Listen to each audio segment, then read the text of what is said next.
Salam IT News, jumpa lagi di program berita kami. Kali ini, kami melaporkan bahwa seruan yang disampaikan oleh seorang anggota DPR RI agar Parlemen Indonesia memainkan perannya terkait praktek pengambilan organ tubuh secara ilegal terhadap praktisi Falun Gong di Tiongkok. Praktek pengambilan organ tubuh tersebut ditenggarai juga dilakukan terhadap sejumlah tahanan hati nurani. Mari simak info selengkapnya. Parlemen Indonesia diserukan memainkan perannya agar menghentikan genosida dan penganiayaan yang dialami oleh praktisi Falun Gong atau Falun Dafa. Apalagi praktek kekejaman tersebut sudah berlangsung selama 21 tahun secara tak manusiawi di Tiongkok oleh Partai Komunis Tiongkok. Saya sudah 2 kali dikirimi surat oleh Falun Gong atau Falun Dafa Indonesia HFDI, Ketua Umumnya IR Gatot Macali. Mereka berharap Parlemen Indonesia dapat berbuat untuk menolong mereka. Saya pikir Parlemen Indonesia melalui hubungan bilateral atau multilateral, PKSAP dapat membicarakan hal ini agar pembunuhan brutal ini dapat dihentikan. Saya sudah 2 kali dikirimi surat oleh Falun Gong atau Falun Dafa Indonesia HFDI, Ketua Umumnya Insinyur Gatot Macali. Mereka berharap Parlemen Indonesia dapat berbuat untuk menolong mereka. Saya pikir Parlemen Indonesia melalui hubungan bilateral atau multilateral, PKSAP dapat membicarakan hal ini agar pembunuhan brutal ini dapat dihentikan. Kata anggota Komisi 9 DPR RI Weni Haryanto saat interupsi di rapat paripurna masa persidangan 4 tahun sidang 2019-2020 di Gedung Nusantara Senayan, Jakarta, Kamis 18 Juni 2020.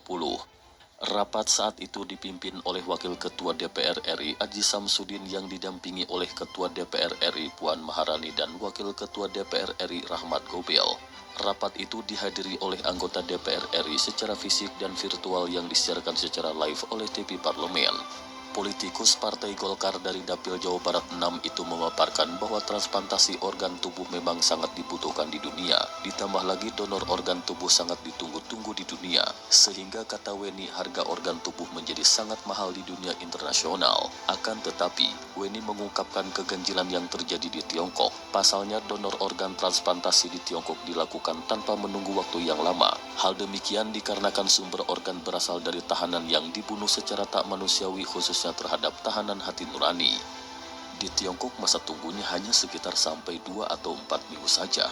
Mengapa begitu cepat? Karena 90% sumber transplantasi organ di Tiongkok berasal dari tahanan yang dibunuh secara tak manusiawi. Sumber utama suplai organ dari tahanan-tahanan yang terdiri praktisi Falun Gong atau Falun Dafa, yaitu orang-orang yang berlatih spiritual yang jumlahnya ratusan juta di seluruh dunia, yang ditangkapi karena jumlahnya mengancam Partai Komunis Tiongkok. Ujarnya. Weni menambahkan, tak hanya terhadap praktisi Falun Gong, praktek transplantasi tersebut juga dilakukan terhadap minoritas Muslim Uighur Buddha Tibet dan penganut Kristen rumahan. Tapi di Tiongkok masa tunggunya hanya berkisar 2-4 minggu saja. Mengapa begitu cepat? Karena 90% sumber transplantasi organ di Tiongkok berasal dari tahanan yang dibunuh secara tidak manusiawi. Dan sumber utama suplai organ adalah dari tahanan-tahanan yang terdiri dari atas. Yang pertama, praktisi Falun Gong atau Falun Dafa, yaitu orang-orang yang berlatih spiritual yang jumlahnya ratusan juta di seluruh dunia, yang ditangkapi karena jumlahnya mengancam PKT atau Partai Komunis Tiongkok. Kemudian yang kedua, golongan minoritas Uighur. Yang ketiga, orang Tibet. Yang keempat, penganut gereja Kristen rumahan. Praktek tersebut dilakukan di bawah kekuasaan otoriter Partai Komunis Tiongkok yang berlangsung selama lebih dari 70 tahun, ditambah dengan kondisi negara yang sedang tidak berperang. Rezim PKT sudah menyebabkan 80 juta kematian rakyat secara tidak wajar, khususnya selama 21 tahun terakhir penganiayaan genosida terhadap Falun Gong atau Falun Dafa di mana ribuan praktisinya telah dianiaya hingga meninggal dunia ratusan ribu. Ujarnya. Di bawah kekuasaan otoriter PKT, Partai Komunis Tiongkok tersebut, selama lebih dari 70 tahun, dan dalam kondisi negara sedang tidak berperang, rezim PKT telah menyebabkan 80 juta kematian rakyatnya secara tidak wajar. Khususnya selama 21 tahun terakhir, penganiayaan genosida terhadap Falun Gong atau Falun Dafa, di mana ribuan praktisinya telah dianiaya hingga meninggal, Weni memaparkan mereka yang disiksa dan tewas ditahan di kem-kem kerja paksa, pusat pencucian otak dan penjara. Dalam prakteknya, sebagian besar sudah diambil organ tubuhnya dan bagi kebutuhan pasien dalam negeri dan mancanegara. Laporan independen menyimpulkan bahwa praktisi Falun Gong merupakan target utama pengambilan organ secara paksa. Karena selain banyaknya jumlahnya, praktisi yang ditahan juga organ tubuh mereka dianggap sangat sehat. Tegasnya, Ratusan ribu telah ditahan di kem-kem kerja paksa, pusat pencucian otak, dan penjara. Dan sebagian besar telah dibunuh untuk diambil organ tubuhnya dan bagi kebutuhan transplantasi pasien dalam negeri maupun mancanegara. Laporan independen menyimpulkan bahwa praktisi Falun Gong merupakan target utama pengambilan organ secara paksa. Karena selain banyaknya jumlah praktisi yang ditahan, juga organ tubuh mereka dianggap sangat sehat. merespon interupsi tersebut, Wakil Ketua DPR RI Aji Samsudin mengatakan akan menindaklanjuti masalah tersebut di Komisi 1 DPR RI. Tentang pembunuhan terhadap Falun Dafa itu, kami akan menjadikannya catatan dan kami akan meneruskan ke Komisi Teknis dalam hal ini Komisi 1 untuk melakukan penjajakan dan koordinasi dengan Kementerian Luar Negeri, khususnya di negara setempat. Adapun mengenai Bu Weni tentang berkaitan dengan Falun Dafa pembunuhan daripada PKT Falun Dom itu, kami akan menjadi catatan dan kami akan teruskan kepada Komisi Teknis dalam hal ini Komisi 1 untuk melakukan penjajakan dan koordinasi dengan Kementerian Luar Negeri khususnya di negara setempat. Bapak Ibu sekalian. Melansir dari situs id.falundafa.org, Falun Gong atau Falun Dafa adalah metode latihan yang berlandaskan prinsip sejati baik sabar. Latihan ini juga disertai metode pengolahan jiwa dan raga, melalui olahraga disertai dengan 5 perangkat latihan termasuk meditasi. Sedangkan melalui olah jiwa berlandaskan pada prinsip sejati baik sabar.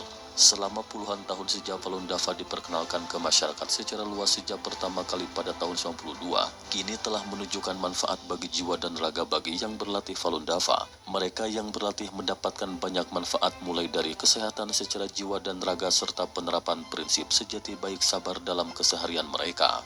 Selama bertahun-tahun sejak 1959 silam hingga sekarang, latihan itu secara gencar menjadi korban hoaks dan fitnah. Kabar hoaks yang menerpa terhadap metode olah jiwa dan raga ini tak hanya berkembang pesat di Tiongkok, namun turut menyebar ke seluruh dunia. Kasus hoaks yang menimpa terhadap Falun Gong lebih menyeramkan efeknya untuk menghasut kebencian. Hoaks yang menyerang terhadap praktisi Falun Gong beragam seperti tuduhan aliran sesat, anti pemerintah Tiongkok, anti sosial dan HAM, berpolitik dan terlibat aksi bunuh diri dengan bakar diri serta sebagainya. Aktor utama isu ini yakni mantan Sekjen Partai Komunis Tiongkok PKT Chiang Zemin. Pada mulanya Chiang Zemin mengeluarkan 3 perintah terkait Falun Gong yakni cemarkan reputasinya, bangkrutkan secara finansial dan hancurkan secara fisik. Bahkan Chiang Zemin dengan kroninya memanfaatkan kedubes Tiongkok di seluruh dunia untuk melakukan intervensi kepada pemerintah setempat, turut mengekang aktivitas Falun Dafa dengan berbagai hoaks, fitnah, dan propaganda. Tindakan itu dilakukan dikarenakan Falun Gong lebih populer dari Partai Komunis Tiongkok di daratan Tiongkok pada waktu itu. Apalagi sejak berkuasa pada tahun 1949, karakteristik dasar Partai Komunis Tiongkok adalah palsu, bengis, murka, otomatis memusuhi dan ingin membasmi sejati baik sabar. Komunis Tiongkok senantiasa mengulangi pola yang sama kepada kelompok rakyatnya yang dipandang tidak sepaham dengan komunisme yang ateis. Namun demikian, para praktisi Falun Gong di seluruh dunia termasuk di Indonesia yang mengikuti latihan ini terus menyuarakan bantahan hoaks-hoaks yang beredar secara masif. Mereka terus-menerus menjelaskan sanggahan fitnahan selama bertahun-tahun kepada